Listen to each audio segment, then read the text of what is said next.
and embarrassing them in the eyes of the world.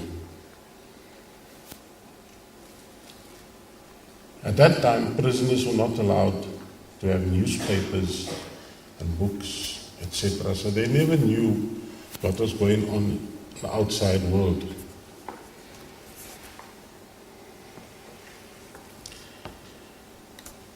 The prisoners, however, lost that case. But afterwards, the acting Chief Justice, Wessels, came to see Dennis in prison. And in his judgment, when the prisoners lost the case, he said one of the things they were losing the case for was because he didn't think it right for the courts to intervene in the powers of the prison. And when he came to see Dennis, he told him that he behind the scenes arranged for the prisoners to indeed get newspapers. After a while, prisoners were also able to secure other things, like musical instruments. Now, Dennis spent quite a bit of time in Pretoria Central. It's a place I visited some of my erstwhile clients, because death row is there. And one of the instruments Dennis had acquired was a recorder.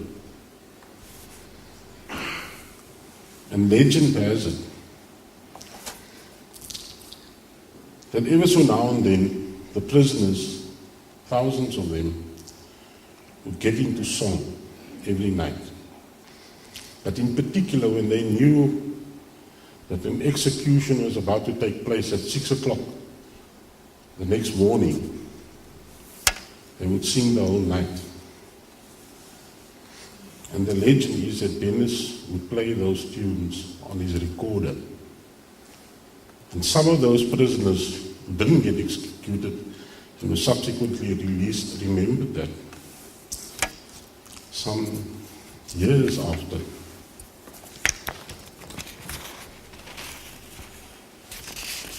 And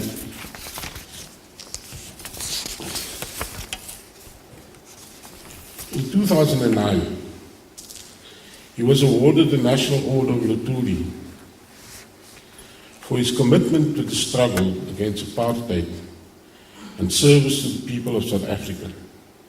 That was a presidential award. Tonight, Dennis is here with us, and he uses the opportunity to launch this book I alluded to earlier. And I'm told, in that book, he makes an attempt and indeed answers questions that is often posed to him, such as,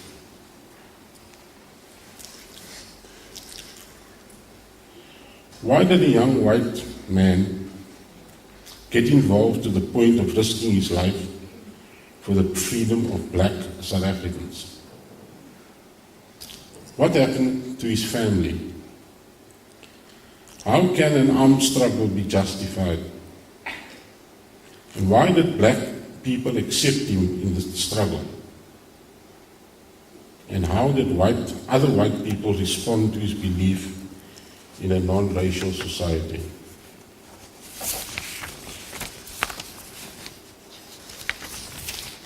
Dennis was released in 1985 after 22 years in prison, whereafter he went into exile in London, where he joined his family. In London, he resumed his work with the African National Congress at its London office and worked there till 1994. He was a spokesman for the ANC and also represented it at the Anti-Apartheid Committee of the United Nations. A large group of United States organizations presented Dennis Goldberg with the Albert Lutuli Peace Prize in recognition of his work against apartheid. He was the Woodcraft folk president for many years, and his family, in which his family was active during exile.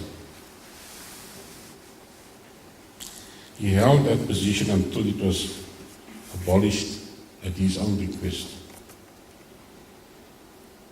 Dennis Goldberg returned to South Africa in 2002 and was appointed special advisor to my namesake Casserols, who was a member of Parliament until 2004 as the Minister of Water Affairs and Forestry.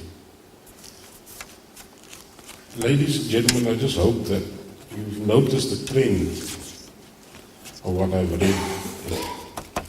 Dennis Goldberg is an ardent supporter of non-racialism.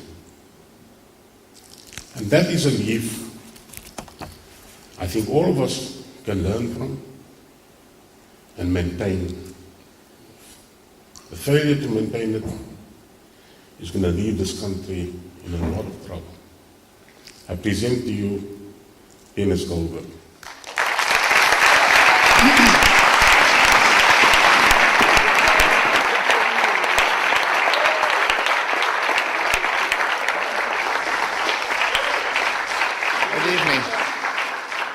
Good evening. It's nice to be applauded before I've said a word. Vice Chancellor, academic, faculty members, university friends, you do me proud, make me feel good, and watching this play of my new young comrades working in the field of the arts, Mondiwani, to show us the past. It's good stuff. It really is good stuff. And he captures the mood of it. I must correct something, Judge. I'm not used to being sort of praised by judges. They've usually sentenced me.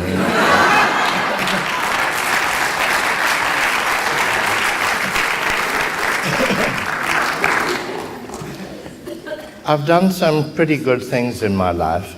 I'm proud of them. I was not the leader of Congress of Democrats. I was a leader. It's quite important to understand that. I like to say of the great Nelson Mandela, he was recruited by Walter Sisulu. Walter Sisulu was the granddaddy, politically speaking, of all of us. Sometimes when Nelson, I knew him when he was Nelson, before everybody called him Madiba. And I called him Nell, and he calls me Boy.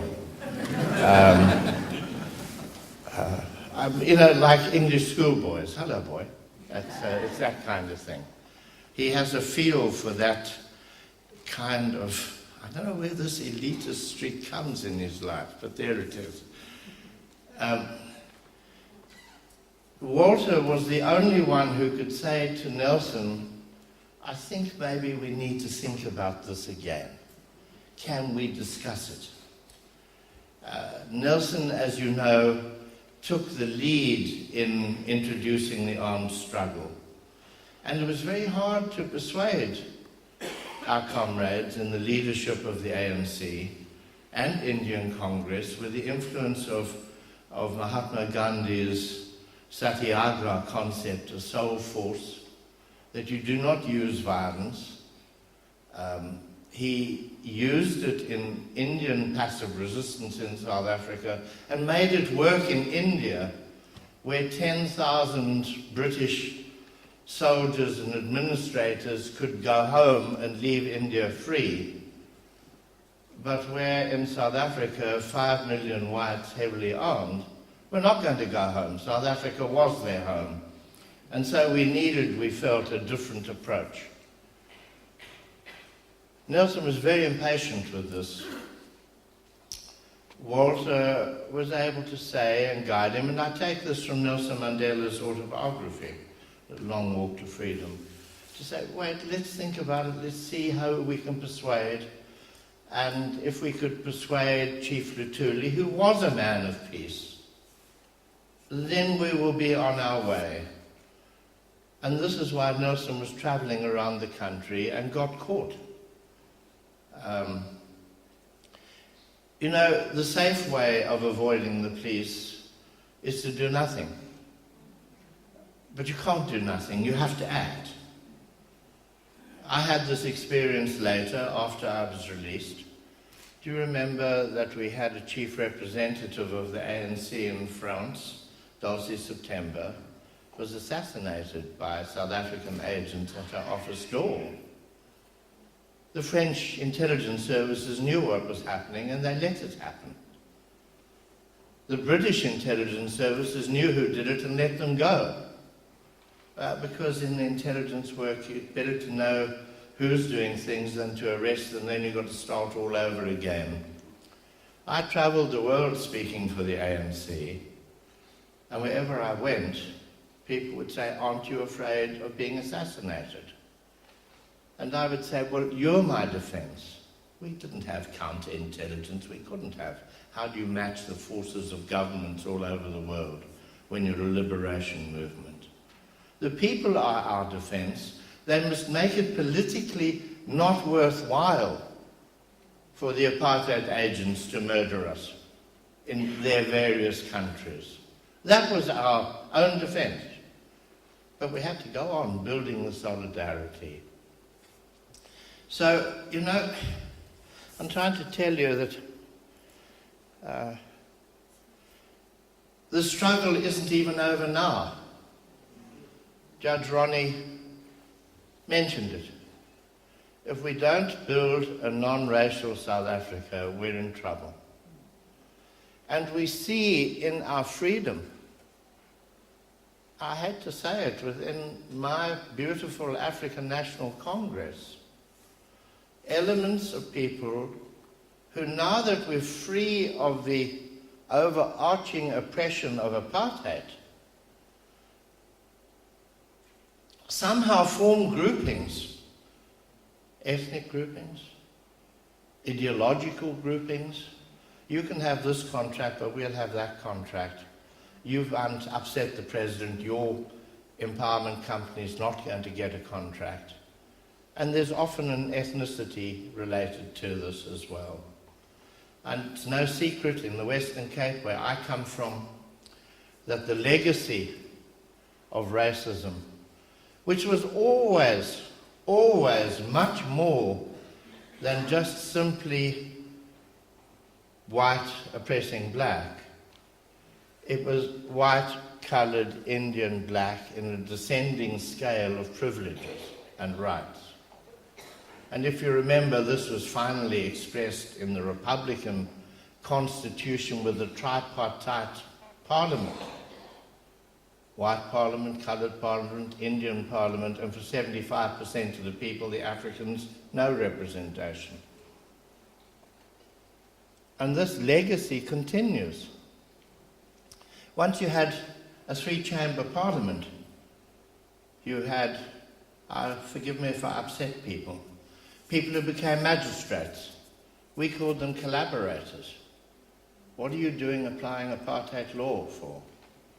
The moment we were free, we needed experienced magistrates. They became our magistrates. And we were pleased we had experienced judicial officers. But it's difficult. Our same police force, the ones who arrested and tortured, were still in command. Just to give you a sense of the feel of it, when Nelson Mandela and Mondi described it at the inauguration, Nelson Mandela eventually did arrive in his black limousine and outstepped not Mondi but Nelson Mandela. He came up, in those days he could still walk up steps, and the 5 generals of the Army, Navy, Air Force, Police and Prisons saluted him.